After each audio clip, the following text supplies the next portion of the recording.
Hello, you wonderful people, and welcome to another episode of Super-Fanta-Fi. This being a show where we talk about TV shows of the supernatural, fantasy, and or science fictional genre. For today's episode, I'm going to talk about the latest episode, Season 1, Episode 3 of Trails of Cold Steel, Northern War. A lot of really interesting things went down in this episode, so let's break it down. Well, the infiltration squad finds themselves in, Ordis, which I was like, oh man, that's so wild. It's like, well, I guess it would make sense why this would probably be one of the big places you end up going. Obviously, it's one of the major capitals, major cities, places of power in Erebonia, especially in the aftermath of the war and stuff like that. I don't know if that's necessarily what they were mainly going there for a party. Marty and Issaria end up infiltrating one, whereas Talion, let's just call him Tally, because I don't remember if Talion is actually what his actual name is, but Tally and Lavi are on the outside, and it kind of sucks because Lavi just kind of wanders off doing her own thing, and poor Tally has to keep following after her. It's like, come on, cut the guy some break. Lavi's just kind of going at things her own pace, because I guess for her, she's very laissez-faire in some regards. She's super serious, but she's also very she goes about things at kind of her own pace. So she's just walking around the city. At one point in time, we see her walk by Riviera Court. I was like, hey! There's also some NPC that there's a character she walks by. I'm like, hey, I know that NPC. Obviously, a lot of characters share that NPC design, but it's a flower lady that works in the same section of the city that Muse's grandparents, her grandparents' house is nearby. It's that particular NPC, I think. Which I was wondering whether or not she'd pop up right now. It's if anything, she's probably, her grandparents would still be here, but most likely, she's probably at Saint Estrella right now.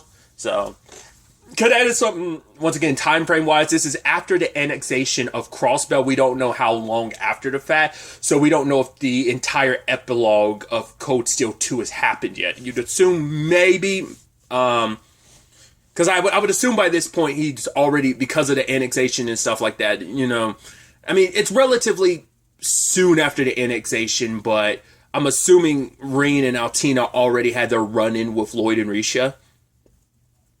But who knows? Rain might already be at some early stages of his second year at Thor's right now. But either way, it's interesting that they're going around, she's enjoying herself, and once again, the entire time, Tally, because I love that it's so nonchalant, because first and foremost, it's they're just automatically in the country. It's I guess it's right, they're Jaegers. If they want to sneak into the country, they could. I guess we didn't bother, it's not really important knowing how they did it. I mean, because people snuck into this country before, Estelle and Joshua, it's not always been, I mean, even, obviously, Tita and Agat had to find their own way through. I think we find out later on Josette got them into the country. It was getting them to Crossbell and then getting them into Erebonia. Yes, by that point in time, Crossbell was already part of Erebonia, but you get the point I'm making. So it's that thing of if they really, really want to keep you out, and if you're really adamant about getting in the country, there's ways to do it. But unless you're really high on their list, like Estelle and Joshua were, around 3, where it's we're not letting the Brights inside of this country, especially with everything we've got going on. But maybe they don't care as much with Lavi's squad, because we see at the end Altina's following them. So it's the intelligence division probably pretty early on clocked you guys coming into the country, and they're all right, let's keep an eye on and see what they do. I doubt that's just Altina on her own. It's probably Lecter set that up. I mean, we don't really know the ins and outs of who else works in the intelligence division besides our main 3 being Altina, Milliam, and Lecter. But other than that, we don't really know the infrastructure of it. So, but there's probably a lot of capable people besides Lecter gathering info. But Lecter, obviously, he becomes he's the face of it. So it's probably a thing of, all right, let's see what they're up to. It's nah, let them do their things. Because, I mean, Erebonia has a tendency to be like that. It's oh yeah, you want some information? Bracers, detectives, the bracers, the SSS. You want information about what went down here like 2 weeks ago in Heimdall, referencing 4. It's like, oh yeah, go ahead. We don't care. Find that information. It's not going to stop what's coming, like what's already happened, So it could be like very similar in that regard. Once again, a lot of the die have already been cast, so like even at this point, a lot of that's still already kind of happening. I mean, the annexation of Crossbell was kind of like the first steps of all that, but regardless, something also interesting too that I had to throw out there I thought was so fascinating is like when Lavi got all that ice cream, which for her, and like, because obviously like Tally gets like, once he like hears something pop off, he's almost like whoa, he does a backflip because he's on edge. It's like, yeah, it would, like, you would not be like used to like things being so relaxed like this. Especially because you're technically in an enemy country right now, and because it's like, right, I mean, you're treating it like an enemy country, kind of is, but it's something I was wondering too, like, Haliask is the capital, so it makes sense it would look the best, but like, I'm curious like how much of Northumbria actually, because I wonder, like, it feels like, at least in my mind, I almost think like almost all of Northumbria is like rural areas. We don't know if they have like big cities like Rower, Saint Arc, Heimdall. I mean, their equivalency to Heimdall and like Ordis and stuff like that would be Haliask, but like I'd assume most places are kind of like maybe like a Legram. That'd probably be like most. I feel like that would be most. I mean, and obviously a more run down, just small villages. I feel like most places in Northumbria are like that. We don't know. I mean, the only little bit we've gotten of Northumbria's past looks a little bit like the little bit we've gotten about what Jirai looked like back in the day, or may even still currently look like. So, yeah, because I doubt nothing's changed too much in Jirai in that regard for it to look any different. But obviously, Northumbria's changed a lot, so it's just kind of interesting on that front. So it's like, right, this is like a peaceful city, and it's just something you're not kind of used to, because they're like, I want to say Tally's at one point like, yo, like those girls that were walking over to us, like they're so like relaxed. It's like, that's not the life that anyone, especially them, like this is a life most of them have known, because like what, Lobby's like 15. Who knows how old like Tally is, but he's probably like maybe like 17, 18 himself or something. So it's like, right, they've only ever really known Northumbria in this light of like post-Saltpell. That's all they've ever known. So it's like the struggle, like, right, all we've known is like having to fight for what's ours and training and being Jaegers. That's the only life they know. So every day's kind of a struggle. So kind of a peaceful city isn't something that they're quite used to. So there's that. But before I went on that tangent, the other element I thought was interesting is Tally paid for it. I was like, and they made a point to zoom into it. I'm like, wait, is that our first time seeing mirror bills in this universe? Maybe it's come up in like, I don't remember it ever coming up in the Sky games, the Laburo games, the Crossbow games, or the Arabonia games. I mean, we know what a 50 mirror piece looks like.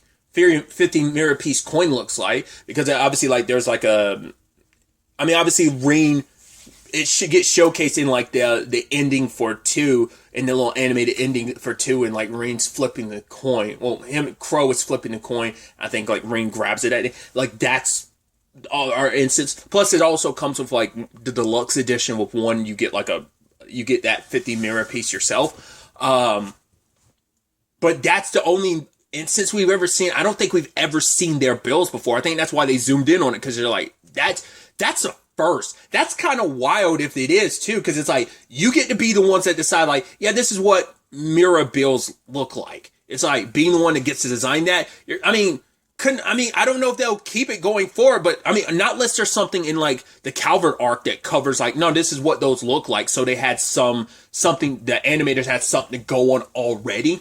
I don't know. I'm reading too much into it, but I like I said, that's just really interesting. Like I said, I feel like because they focus on it so much, it is a big deal. Like, yo, this is what their bills look like in this universe. You're like, interesting. You'd almost think too, like, well, because like Mira is the universal money in this universe. That's something also that I never really thought about either. Because it's like, yeah, none of the other. I mean, because obviously in the real world, like every country has their own money, you know, and even like obviously it isn't even equivalent all across the board. But Mira is the like universal money in this universe. So yeah, like your money wherever you are, like is good anywhere in this universe. There's no like inflation issues that you're, well, pricing wise, yes, but not like between different currencies. So it's just interesting to think about. I also love that they stumbled across kind of a terrorist plot, which has got to be kind of rough too. Cause I mean, it's been a couple, well, I was about to say like, it's been a while since like the Imperial Liberation Front did their thing, but it's like, because I mean, obviously that all got roped underneath the Noble Alliance during the war and stuff. But it's like, yeah, you just had a civil war not too long ago. It just ended like a couple months ago, and now it's like, yeah, something's happening in one of the major cities in the in Erebonia. But basically, this clown, along with a whole bunch of his crew that's dressed up in Mishi outfits, which is wild. He's basically getting revenge. He wants to go up against like the nobles and the merchants.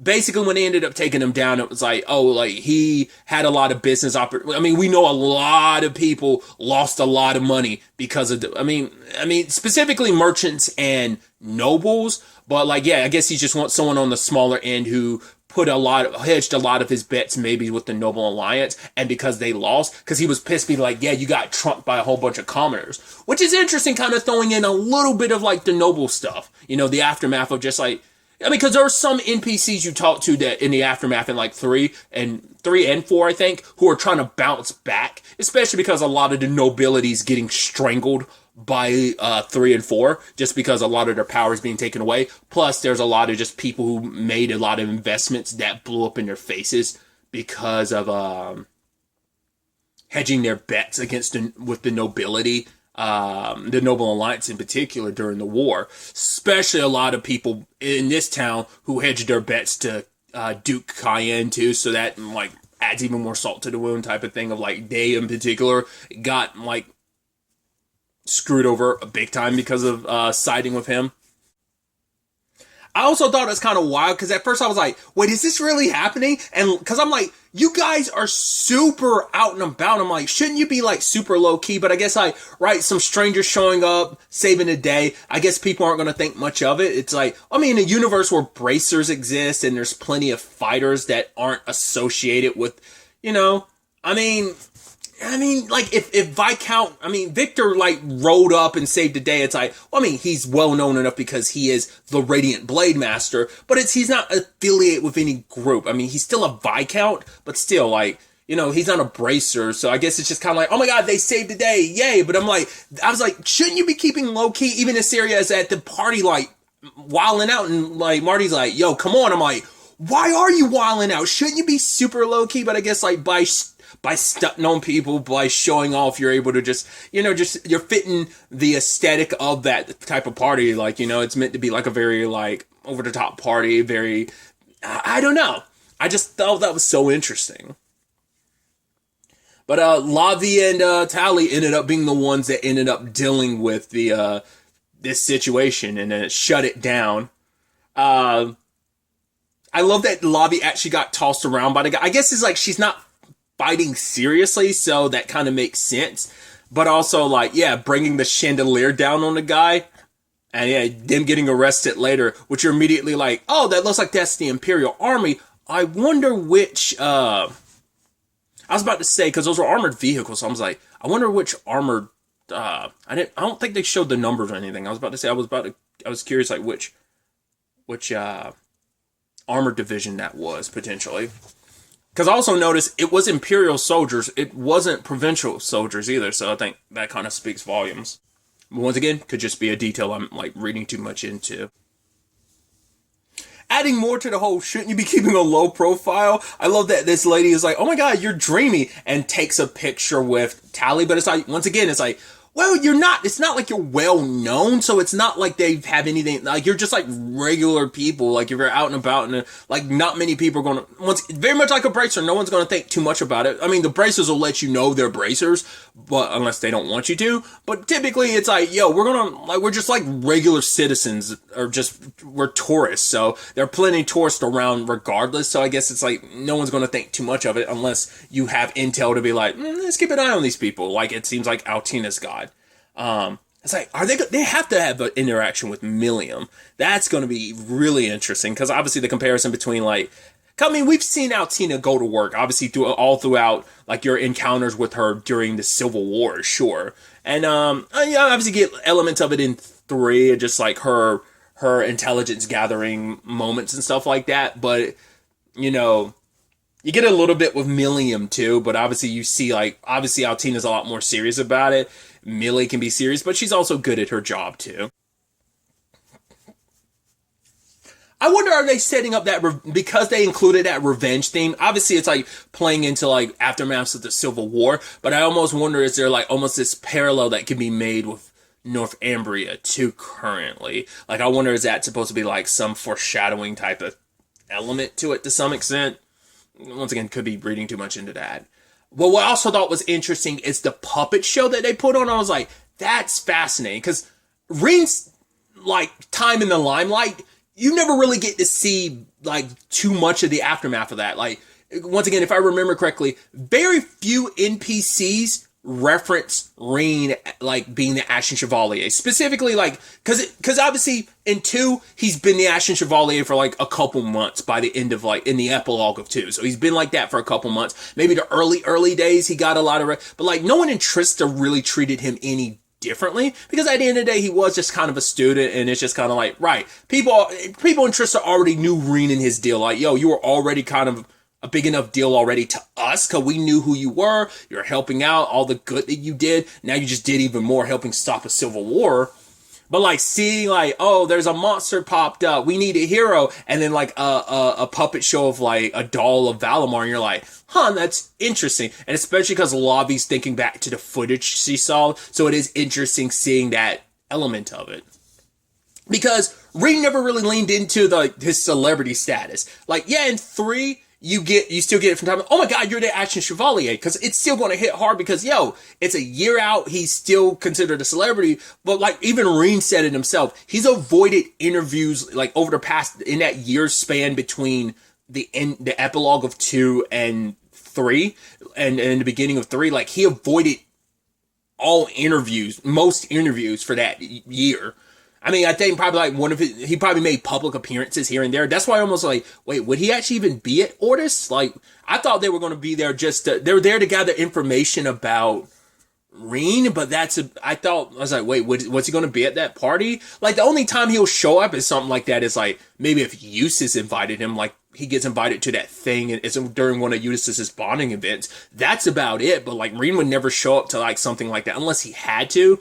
But I assume like one of his big appearances is like the ceremony after the Northern War that like we know like Alfin and Oliver were there.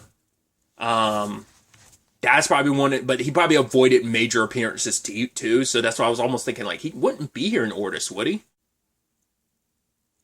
I don't remember if there's any lines of dialogue about him ever being in Ortis on missions. I think Altina might have referenced being here on missions in the past and stuff like that. So canonically speaking, I think, but I don't think Rin ever mentioned like while they were here for their field exercises, like if he'd ever been here before. I mean, once again, it's still open ended. Like you could be like, yeah, he's been here on missions and stuff like that.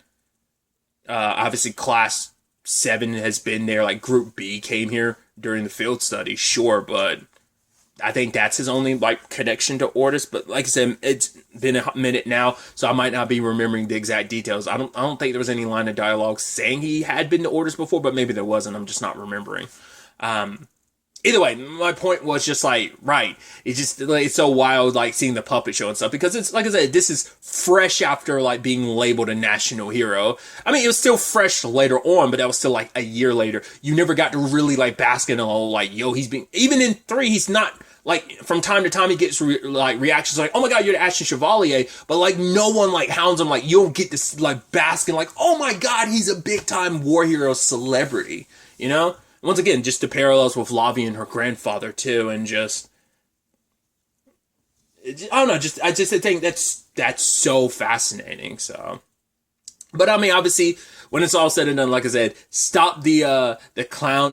Even getting rewarded by giving that like that antique necklace or whatever, which I'm like, oh, you're just so casually giving that as a reward. But I guess it's like, right, you have payment on hand and it's easy, which like Lavi's just kind of like, I don't care about it. But Siri's like, no, oh god, oh, thank you. Like, I don't know whether she decided to keep it or not. She was already fascinated by the necklace, but just shows you like her indifference to all of it. Once again, just like, oh, like this heroing, like I don't care about that. I'm here on a very specific mission. But it's also interesting too because like she doesn't care about being a hero, but she also does because it's about being a hero for North. But she also doesn't like being celebrated. Like we saw that beforehand, but even more so now because Tally's getting thanked because this little girl's like, hey, me and my grandma want to thank you, and Lavi's like, I don't care about that stupid stuff. But he's like, no, it's not stupid. Because for him, it's like, no, like it's important. We're being there for people. Very much like how they, as Jaegers, helping people, helping their country. But also, you know, they're a lot more like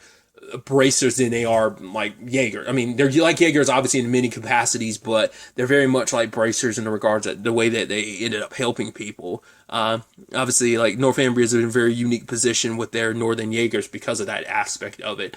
But at least, like, I think Lavi just doesn't like the whole congratulatory element to it. It's like, right, I did what I'm supposed, like, I did what I wanted to help people. Like, I shouldn't be rewarded or treated any differently. But it's like, yeah, she doesn't care about that type of stuff. But she's like, right, you be the one that kind of handle that stuff, Tally. You'll be the one that's kind of like, right, when I don't care, you'll be the one that kind of has to carry my plays. And obviously, he's still referring her as, like, instructor Lavi. But it's like, no, just call me Lavi. Like, Lavi's fine. You can drop the instructor. Like, we don't need to be like, yeah, like, probably, like, once again, she's probably even younger than him, but it's like, you don't need to, like, show such a, like, you know, treat me so honorably or whatever. Like, she doesn't like that. So, just a lot of interesting things. It feels like so wild of an episode in that regard because it's just like, yeah, we just so casually stopped kind of like some domestic terrorist situation going down and, orders, no big deal. Moving on to the next spot because, like I said, we see at the end like all the different cities that they visit